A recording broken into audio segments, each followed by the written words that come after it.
with a flat slope, this spectrum, and this backscattering spectrum. Then a flat slope, this spectrum, and a flat spectrum. This, and this. Then you can say, well, I'm going to do the steep slope and every combination.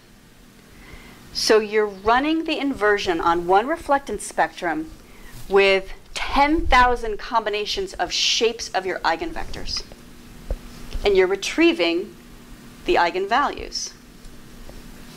So if it's this steep slope, this particular curve, and this steep slope, what concentrations of each of those give the best fit to reflectance?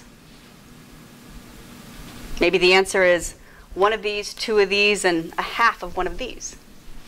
Then you change the shape. Maybe it's still one of these, and 3/4 of one of these. Do you see where I'm going?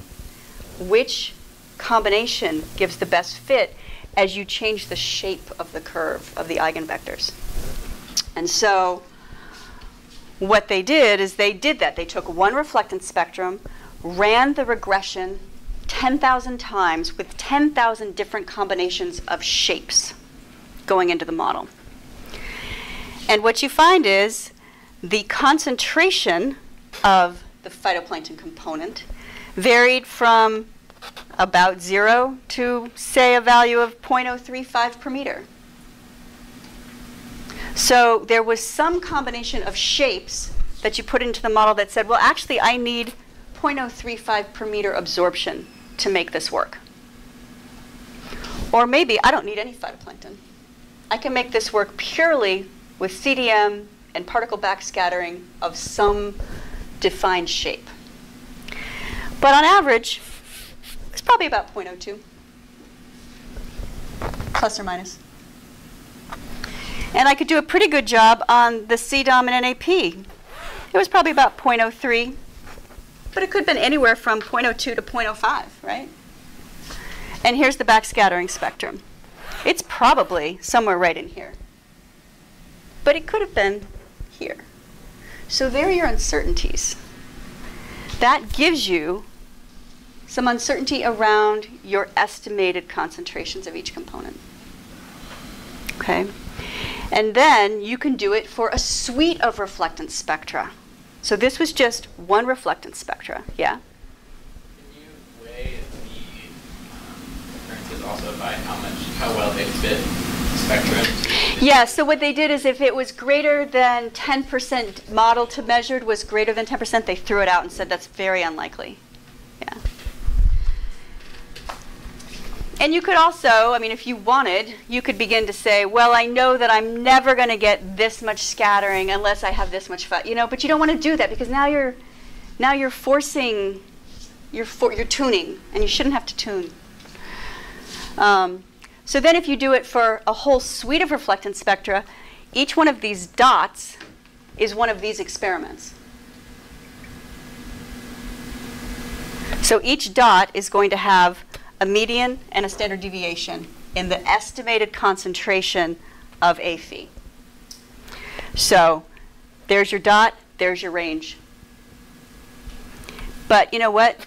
We also have uncertainty in how we measure phytoplankton absorption, and how we measure CDOM absorption, and how we measure particle backscattering. But it allows you to actually say, does the model do a good job? Well, yeah, within the uncertainties, it does a good job. So it's a really great way to be honest about, not so good here. Go back and see what happened. It might have been a bloom of something so completely different that never even showed up in this uncertainty estimation. So it's opportunities here. Anyway, okay. So how many people are interested in phytoplankton functional types? Wouldn't we love to have phytoplankton functional types from space? There's one, there's two, there's three, there's four, there's five. Ah, come on, get your hands up. Who doesn't want to know who's in the water? I dare you to raise your hand.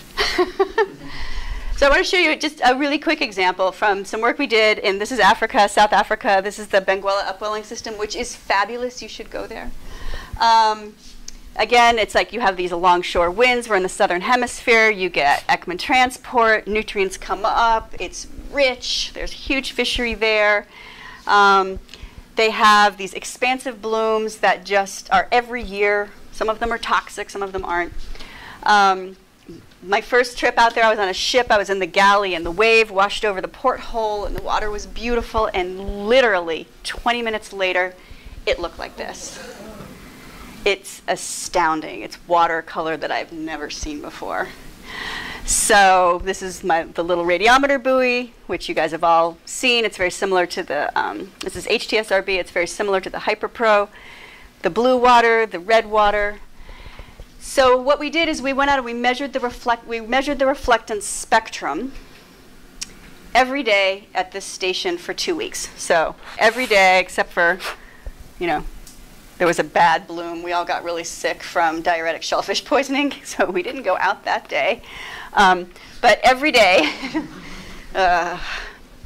this is wavelength, and the brightness lets you know how high the spectrum is, okay?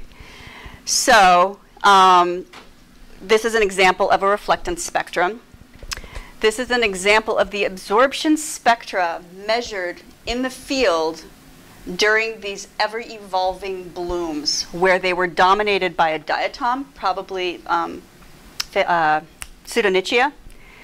This was where it was dominated by a dinoflagellate whose name we didn't know, that one that should not be named. This was the mesodinium. It was a big, giant mesodinium bloom. There's the dinophysis bloom that caused the diuretic shellfish poisoning. Here was a gymnodinium bloom, and then there was a chlorophyte, a really tiny little chlorophyte. These are field samples on a filter pad. And they look like cultures because they essentially are. These were monospecific blooms that evolved through that 3-week period. It's crazy. So we ran this inversion, and here I've been showing you where you have one phytoplankton spectrum, one CDOM spectrum, and one backscattering spectrum. Because it was hyperspectral data, I put all of the spectra in. So instead of having R equals B back over A plus B back, where A is phyto plus CDOM plus water, I broke that into A star diatom, A star dino for each one of these. So I allowed all of these into the model and said, how much of each one do I need to reconstruct this spectrum? Because presumably, these shapes in here are meaningful. And then we compared it to what we measured microscopically. So on the first day, this is what the reflectance spectrum looked like. Okay, and the colored is the measured, and the black line is the modeled.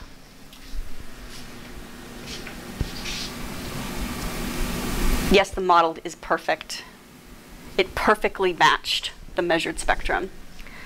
Oops, this is the next couple of days later, actually 1 day later. The color of this is actually the color of the water. So it went from being turquoise to being green overnight. And the modeled and the measured. Beautiful in here, not so great out in here. Huge fluorescence here. Oops.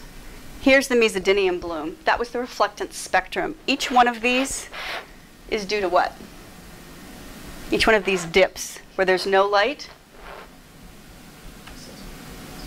It's what? Pigment absorption, yeah. So you're seeing specific pigment absorption in the reflectance spectrum, and the water was the color of wine.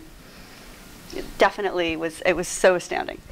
This is the dinophysis bloom, and I think that was it. Okay. So these are the results. Let me remember which one is which. The colored data points are the retrieved eigenvalues each day for the inversion model. So each day we measured the reflectance spectrum, we ran the inversion model, we figured out how much of each of these components was in the water. So no diatoms, no dinoflagellates, no dinophysis, no mesodinium, and no chlorophyte. There was actually really no chlorophyll in the water at all. That was the turquoise day. The next day, we started getting this diatom bloom coming in. That was the greenish water. There was some dinophysis, some mesodinium coming in, but the real mesodinium bloom was out here. Here's a big diatom bloom. Here's the dinoflagellate. Here's the dinophysis. Chlorophyte bloom coming in. And look at the scales. The scales are very different. These diatom and dinoflagellates were actually quite low compared to these. This is absorption, which I cut off here. It's absorption at 440 as a function of day. The black symbols are the concentration of each of those groups measured microscopically. And so it's not perfect. There are times when you see it retrieved a lot more diatoms than we measured in the water, but we certainly measured a lot of diatoms in the water.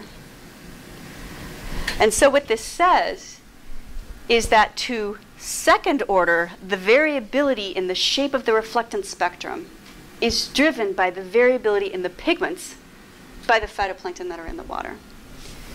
So suddenly now this order 2 variability can become very important. And if you know something about the phytoplankton in the water, you can actually retrieve that. And you can validate it microscopically. And so Mother Nature helps you out a lot. The color of light coming out of the water tells you so much about what's in the water. It tells you the pigments. It tells you how much of each component. It tells you the size of the particles. You can begin to get at the composition of the particles. It's actually a huge opportunity for being able to learn so much about the ocean. And so that's what we're going to do today. We're going to just start giving you some code and letting you look at being able to do these inversions. Now, one good test that you could do is you've done a bunch of simulations in hydrolite, and you know what you put in. You can run the inversion and see if you get it back. Sometimes yes, sometimes no. But it's a good thing to start doing and start thinking about like what you can actually retrieve. Okay? Any questions? I know it's afternoon and it's hot. But we're going to play with a model. So why don't we break and come back at 3:45. Okay? Does that sound good? Okay. Oh, and then the rest of this is just, oh, I didn't do my take-home message, but I just said my take-home message. Because it's the whole rest of this is just summary of all the models that you can look at. So, all right. Did everybody download what was